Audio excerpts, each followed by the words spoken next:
عبادت سے مراد کیا ہے؟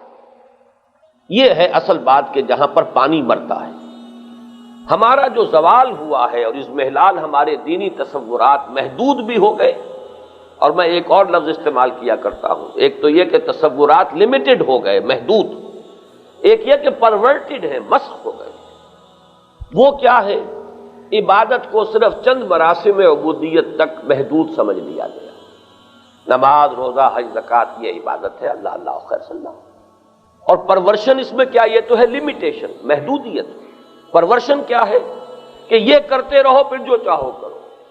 اگر نماز تم نے پڑھ لی ہے، روزہ تم نے رکھ لیا ہے، اور تم نے زکوٰۃ دے دی ہے، تم نے حج کر لیا ہے، تو بس باقی زندگی میں معذرتیں ہیں، عذر ہیں، بہانے ہیں، طرح طرح کی جو ہے انسان نے اپنے لیے تعویلات اور اپنے لیے ریشنلائزیشنز جو ہے اختیار کر لی ہیں۔ یہ پرورشن کہلائے گی کہ انسان عبادت کے اندر نماز میں تو بہت ہی سنجیدہ ہے، بہت ہی اس کے بارے میں سیریس ہے۔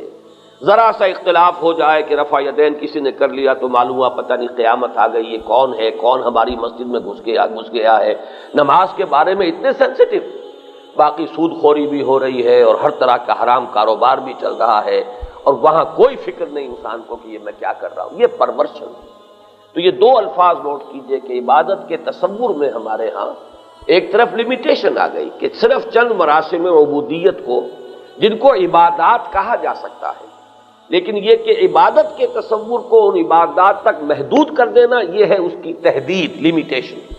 اور پھر یہ کہ اس کے اوپر تو اتنا زور، اس پر اتنی توجہ، اس میں اتنی سنجیدگی، اس کے بارے میں اتنی حساسیت کہ ذرا سا فرق و تفاوت جو ہے وہ بھی گوارا نہیں۔ گنتی کر کے 17 رکعتیں جو ہے وہ عشاء کی پڑھی جا رہی ہیں، اس میں وہ نوافل بھی جو ہے اتنے ہی اہم ہیں جتنے کہ فرائض ہیں، لیکن دوسری طرف دین کے بڑے بڑے احکام حضرت مسیح علیہ السلام کے قول کے مطابق کہ تم مچھر چھانتے ہو اور سموچے اونٹ نگل جاتے ہو، یہ ہے در حقیقت پرورشن، یہ ہے دین کے تصور کا بس ہو جانا۔ اس میں اب تیسری بات آئے گی کہ پھر صحیح تصور کیا ہے۔ عبادت کا لفظ بنا ہے عبد سے، عبد کے معنی غلام، بندہ، سلیو، بانڈز مین۔ یہ جو الفاظ انگریزی کے ہیں میں چاہتا ہوں کہ اچھی طرح ان کے حوالے سے سمجھیں۔ بانڈز مین، سلیو، عبد، غلام، یہ در حقیقت ہم تن کسی کی ملکیت اپنے آپ کو سمجھنا، ملکیت، اور اس کے ہر حکم کو اپنے لیے واجب الاطاعت سمجھنا، اور یہ ہم تن ہو، ہم وقت ہو۔ ملازم کے تصور کو ذہن سے نکال دیجئے، وہ آپ کی اطاعت کرے گا چند گھنٹے، 8 گھنٹے کام کیا، آپ جو کام کروائیں گے وہ کر لے گا، لیکن اس میں بھی یہ ہے کہ آپ نے رکھا ہے اگر اس کو کھانا پکانے کے لیے تو اس سے آپ اپنا کموڈ صاف نہیں کرا سکتے، وہ صاف کہہ دے گا کہ جناب میری ملازمت اس کام کے لیے، اس کام کے لیے نہیں ہے۔ لیکن غلام جو ہے اس کا یہ تصور نہیں، وہ کسی شے کو نہ نہیں کر سکتا، وہ تو مملوک ہے، وہ ملکیت ہے، وہ تو گویا کہ ہر حکم جو ہے اس کے لیے واجب الاذعان، واجب الاطاعت ہے۔ تو غلامی کے اس تصور کو سامنے رکھیے، عبد، اور عبادت کے معنی ہوں گے بندگی، غلامی۔ تو ابھی میں نے شعر بھی آپ کو سنایا، زندگی آمد برائے بندگی، زندگی بے بندگی شرمندگی۔ البتہ یہ کہ اس میں ایک چیز کا اور اضافہ ہے، الحمدللہ کہ یہ تصور اس زمانے میں بعض مفکرین اور جو بھی دین کے خادم ہیں ان کی مساعی کے نتیجے میں یہ تصور تو اب عام ہو گیا ہے، چاہے لوگ عملاً اختیار نہ کریں، لیکن کافی بڑی تعداد اب ہمارے ہاں ایسے لوگوں کی ہے، مڈل کلاس کے لوگ، پڑھے لکھے لوگ، جو یہ سمجھتے ہیں کہ عبادت کے معنی صرف یہ مراسم عبودیت نہیں ہے بلکہ پوری زندگی میں اطاعت ہے۔ لیکن اس کے ساتھ ایک اور شے ہے کہ جو اپنی اہمیت کے اعتبار سے اس سے بھی زائد ہے، وہ یہ ہے کہ یہ اطاعت اللہ کی محبت کے جذبے سے سرشار ہو کر کی جا رہی ہے۔ اگر وہ محبت کا ایلیمنٹ نہیں ہے، ایک مجبوری کی اطاعت ہے، تو بھی اطاعت کا حق تو ادا ہو گیا، اسے عبادت نہیں کہیں گے۔ اطاعت اور عبادت میں فرق یہی ہے کہ اطاعت تو مجبوراً بھی کرنی پڑ جاتی ہے، غلامی تو مسلط ہو جاتی ہے انسان پر، کسی کو خرید کر بھی، کسی کو ڈاکو جو ہے پکڑ کر اور بیچ دیتے تھے وہ غلام ہو جاتا تھا، وہ اس کی اختیاری غلامی نہیں تھی۔ انگریز نے ہم پر آ کر حکومت جمالی اپنی ہمیں شکستیں دی، اور یہ ہماری اختیاری نہیں تھی غلامی بلکہ جبری تھی۔ جبکہ اللہ کی وہ غلامی جو درکار ہے وہ یہ ہے کہ خود انسان کے اندر اللہ کی محبت کا جذبہ اتنا قوی ہو جائے کہ وہ خود اپنے آپ کو اللہ کے قدموں میں لا کر ڈال دے، بچھا دے۔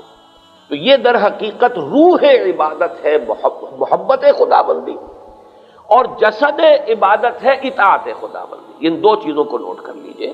جیسے ہمارا یہ جسم ہے اور اس میں روح ہے، یا روح کی جگہ جان، اب یہاں لفظ استعمال کر لیجئے، جسم اور جان۔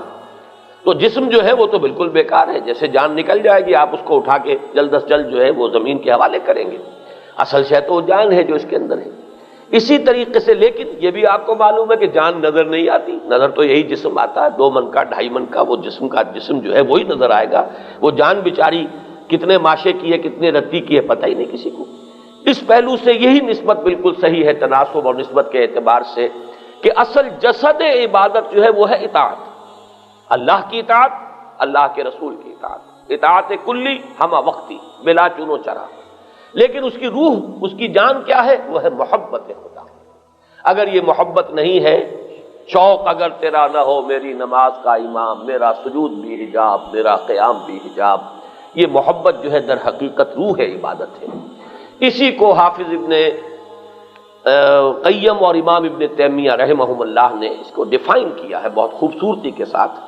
میری یہ کتاب تھی جو بہت عرصے سے اب نہیں چھپ رہی ہے، مطالبات دین، 3 تقریریں اس میں شامل ہوتی تھی، ان میں پہلا جو ہے اسی موضوع پر ہے، اس میں میں نے وہ سارے حوالے دیے ہوئے ہیں کہ امام ابن تیمیہ بھی فرماتے ہیں کہ عبادت مجموعہ ہے 2 چیزوں کا، اللہ کی محبت اور اللہ کی اطاعت۔ اور ان کے شاگرد رشید ہیں حافظ ابن قیم، انہوں نے تو یوں سمجھیے کہ اس مضمون کو اپنے کلائمیکس پر پہنچا دیا، العبادت تجمع اصلین، عبادت 2 بنیادوں کو جمع کرتی ہے، 2 چیزیں ہیں کہ جن کو جمع کرنے سے عبادت وجود میں آتی ہے، غایت الحب مع غایت الذل والخضوع، حد درجے کی محبت اور حد درجے میں اللہ کے سامنے اپنے آپ کو بچھا دینا، اس کے سامنے عاجزی، تذلل، خضوع، جھک جانا ہی نہیں بچھ جانا، یہ اس کے لیے صحیح محاورہ ہوگا۔ تو غایت الحب مع غایت الذل والخضوع، یہ 2 چیزیں جب جمع ہو جائیں گی تو عبادت کا حق جو ہے وہ ادا ہوگا۔ اس میں تھوڑی سی بات اور عرض کر دوں، کیونکہ نظر آ گیا کہ یہ تو بڑا مشکل کام ہے، بہت ہی اس کے راستے میں موانع ہیں، رکاوٹیں ہیں، کون اس پوری ڈیفینیشن کے مطابق کون دعویٰ کر سکے گا کہ میں اللہ کا بندہ ہوں؟ تمہیں گویم مسلمانم بے لرزم کے دانم مشکلات لا الہ را۔ تو اس کے لیے ذرا حوصلہ افزائی کے لیے عرض کر دوں کہ یہ اسی لیے قرآن مجید میں بڑی وضاحت کے ساتھ یہ بات بیان کی گئی ہے۔ جس شخص نے یہ طے کر لیا ہو کہ مجھے اللہ کا بندہ بن کر رہنا ہے، وہ اللہ ہی سے مدد طلب کرتا رہے، اس کی مدد اور توفیق کے بغیر اپنے اس ارادے پر پورا نہیں اتر سکے گا۔ یہی مضمون ہے سورہ فاتحہ کی مرکزی آیت کا، ایاک نعبد و ایاک نستعین۔ یہ جو دونوں چیزوں کا باہمی ربط ہے، اے رب ہم تیری ہی بندگی کرتے ہیں اور کریں گے، لیکن تجھ ہی سے مدد چاہتے ہیں اور چاہیں گے، تیری مدد کے بغیر، تیری استعانت، تیری اعانت کے بغیر، تیری توفیق اور تیسیر کے بغیر ہم یہ کام نہیں کر سکیں گے۔ مزید اس میں اور دلجوئی کی ہے اور اطمینان دلایا ہے۔ کسی وقت جذبات کی رو میں آ کر آدمی بہہ گیا، کسی وقت ماحول کا اثر اتنا پڑ گیا کہ آدمی جو ہے وہ کہیں گم ہو گیا اور اس گمشدگی میں اس سے کوئی غلط حرکت سرزد ہو گئی، تو ان دونوں حالتوں کے اندر فوراً توبہ کرے گا تو گویا کہ جو خطا ہوئی ہے وہ ایسے ہو جائے گی جیسے ہوئی ہی نہیں تھی۔ التائب من الذنب کمن لا ذنب لہ۔ ہاں ڈیرا لگا لو گے، اسی پر جم جاؤ گے، مستقل طور پر معصیت کو اختیار کر لو گے، تو پھر یوں سمجھیے کہ جیسے دیمک چٹ کر جاتی ہے اندر ہی اندر چوکھٹ کو، اوپر ایک ونیئر رہ جاتا ہے، بس وہ اندر ہی اندر سب کچھ چٹ ہو جائے گا، چاہے اوپر سے آپ کو نظر آ رہا ہو کہ میرا دین بھی سالم ہے اور ایمان بھی سالم ہے، کچھ نہیں رہے گا اندر، اگر یہ کسی معصیت پر ڈیرا مستقل طور پر لگا دے۔